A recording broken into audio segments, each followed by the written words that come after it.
지난 3.20 사이버 테러가 북한 정찰 총국 소행으로 드러나면서 사이버 안보에 대한 위기감이 더욱 커지고 있는데요. 정부는 이 같은 사이버 안보에 대한 체계적인 대응을 위해 청와대가 직접 컨트롤 타워 역할을 맡기로 했습니다. 김현우 기자의 보도입니다. 지난달 20일 발생한 YTN 등 주요 방송사와 금융기관 해킹 사건, 사상 초유의 방송사 해킹 사건이 북한 정찰 총국 소행으로 드러나면서 사이버 안보에 대한 우려가 더욱 높아졌습니다.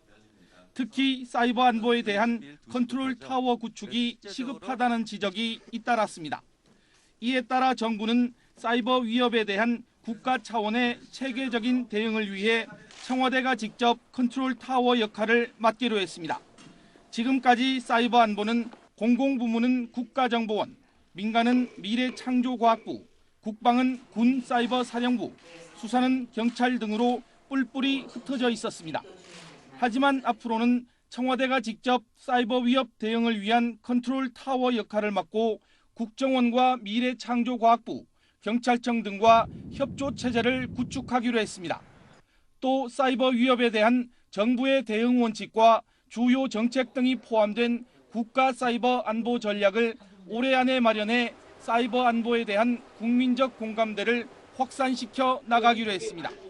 정부는 특히 방송 등 중요 정보통신 시설을 주요 정보통신 기반 시설로 확대 지정해 국가가 직접 관리하기로 하고 구체적인 대상 시설은 추후 선정하기로 했습니다. 특히 주요 기반 시설에 대해서는 전산망을 내부용과 외부용으로 분리하도록 의무화하는 제도를 시행하기로 했습니다.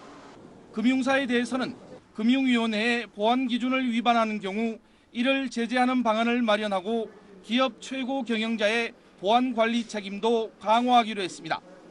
정부는 이 같은 내용을 담은 국가 사이버 안보 종합 대책을 상반기 중에 마련해 하반기부터 시행하기로 했습니다. YTN 김현우입니다.